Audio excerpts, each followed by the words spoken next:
All right, so let's talk about surveys. In certain situations, you may want to have a survey versus a form. Form is your long form. It's got like name, email, address, phone number. It's all in one form to fill out. Sometimes that can be threatening. And what you can do is actually create a survey that asks non-threatening questions, one question at a time, to get more people to actually opt in. And so it's a great way to, discover if you want to disqualify customers or qualify them. It's a great way to kind of get some more opt-ins by starting out with some non-threatening questions. It's also a great way to ask a lot of questions in a series without it being so intimidating of seeing this huge long form that they have to fill out and not knowing how long it's going to actually take. So it's a great way to do that. So here's an example of a survey. Here's for a mortgage website. You've probably seen stuff like this before. If you've ever tried to get a mortgage, you've seen questionnaires like this, where you've got, are you currently working with a real estate agent? How soon do you plan to buy a home? Where it's taking them through the process, asking a series of questions to get them to the end, which also then has the opt-in questionnaire. So if we wanted to build that on our platform, what you got to do, head over to the site section on the left-hand side, and then you're going to go and navigate to surveys and builder. And when you do that, it's going to put up a builder on here that we can build out with our questions. Now, the difference is, instead of putting everything in one section like we did with the form, what you're going to do is you're going to add slides for each section there. If you want to add them all into one section, there is an option under styles, I believe. No, it's under options, where you could ask one question at a time. So if you want to put everything under one, you can do that. You just got to select this field to ask one question at a time as it moves on. But I like to have slides so I kind of know that there's a question on every page. It gives me some more room to think and let me know that, hey, that's going to the next question, right? So if we go back over, we go to our fields and we start asking questions.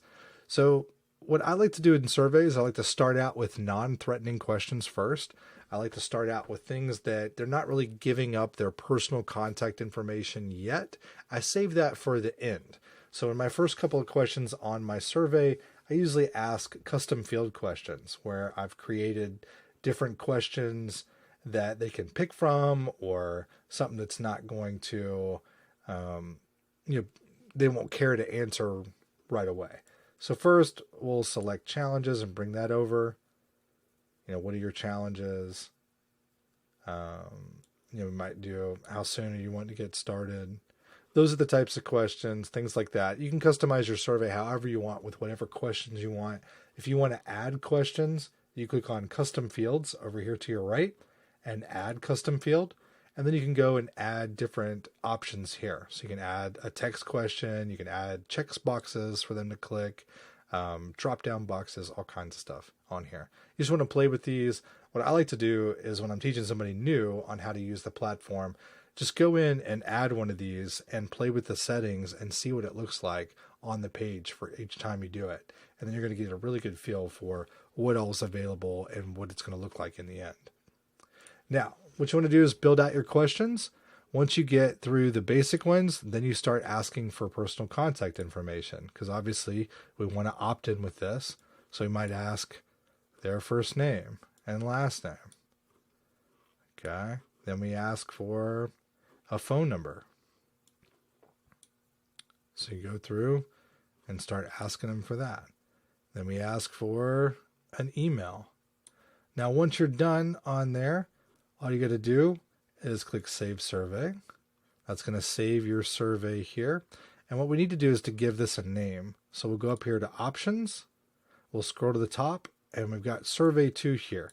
Let's go ahead and give this a good solid name so that we can remember it. Here is our survey, but you can save it for whatever you want. That's going to customize that survey for when you're putting it in your funnels, that you can remember what it is. You want to save it to something that is easy to bring back up and use in the future. Now, once they submit their message, you've got two options. You can send them to a URL. So if you have a thank you page in your funnel or on your website, you can enter the URL right here and it can direct them over thank you and go ahead and add that to your CRM. If you want, you can also do a message. So you can say something like, thank you for taking the time to complete the survey.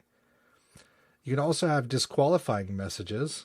If they selected something here that like you didn't like, you can actually select these things and, you know, like the questions, like let's say that if they select a certain one that they need more customers, that's not what you do. So maybe you disqualify immediately if they select this option. And then if they need better sales staff, you keep them going to the next one. If they need more inventory, you send them over to the next page. So you can get really interesting with your logic and you can disqualify prospects, ask the right questions, and kind of figure out if they're worth messing with, right?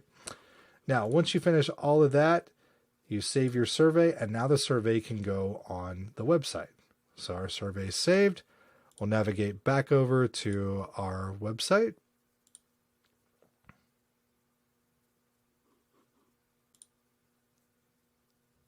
I'll click on Edit the Page.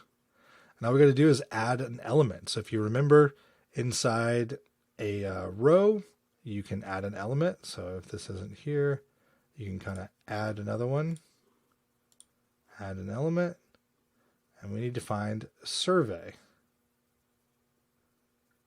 I think I skipped it here somehow. Here it is, survey. So you're going to drag that in.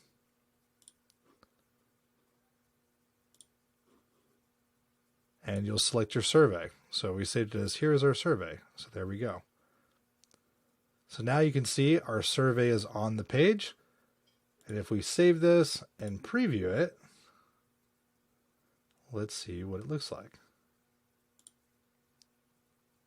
So now our survey is there. We can go.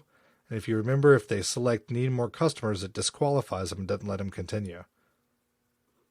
So based on the message, we can have them disqualify if we want. Or we can start them on the next question. So see how you can build these surveys, and you can kind of customize these however you want. You just need to think about what questions to ask, how to format it, how to structure your survey to where it's non-threatening, and then you can add it to your page and customize it however you want.